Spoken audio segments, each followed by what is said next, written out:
Muaranya dari ketidakmampuan BPN menjelaskan kepada Dirjen Kekayaan Negara itu. Jalan, kami takut dia sesat jalan. Sabar, sabar, sabar, sabar, sabar. Apa artinya jalan? Jangan janji-janji. Muaranya dari ketidakmampuan BPN menjelaskan kepada Dirjen Kekayaan Negara itu.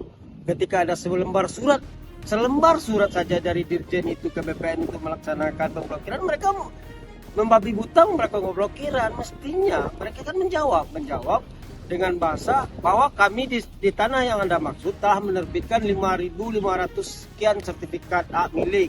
Mohon pertimbangannya. Itu aja sudah selesai ketika surat dari awal itu. Dan sekarang ketika persoalan sudah mengambang kemana-mana, seperti dimulai lagi verifikasi. Kan lucu, sertifikat warga diblokir, kemudian baru verifikasi. Mestinya kan hasil verifikasi yang menyebutkan bahwa tanah si A itu berjarak sekian meter dari titik pengeboran Pertamina, atau itu masih aset Pertamina. Kan warga tidak tahu, tidak ada sosialisasi apa-apa.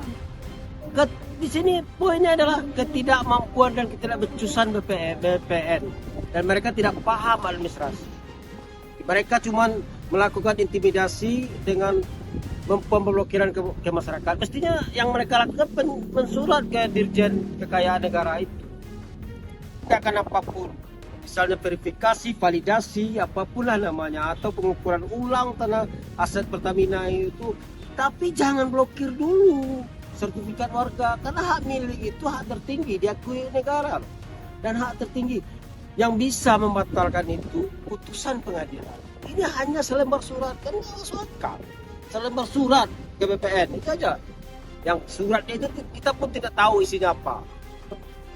Nolkan dulu baru lakukan tindakan apapun. Warga juga tidak akan keberatan kalau jelas-jelas itu tanah mereka membangun rumah di atas tanah Pertamina, kan nggak akan keberatan. Tapi jelas, kalau sekarang kan kacau. Saya tahu tanah blokirannya karena ketika saya ke BPN. Apalagi yang sertifikat masih di bank seperti yang Diceritakan.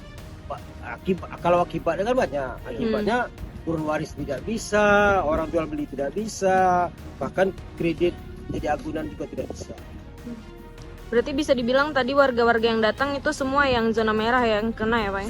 100% kalau yang datang, 100%. Tapi jumlah itu baru sekian persen dari total. Baru segelintir ya Pak? Baru segelintir. Itu yang boleh dibilang, saya yakin yang datang itu yang sudah merasakan dampak. Bisa jadi mereka turun waris tidak bisa, mereka mau pindah hak tidak bisa, atau mereka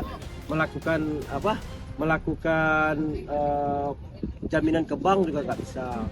Dan yakin saya yang datang itu pasti yang sudah merasakan dampaknya. Kita bilang ke DPR dulu ya Bang ya? Ya, cuma ke DPR baru tidak pertemuannya ke wali kota. Oh. Kira-kira? Perkiraan ada berapa warga kita tadi yang datang Bang? Kalau datang mungkin 200-an. 200-an ya? Oke, makasih Bang. Ya. Terima kasih Bang.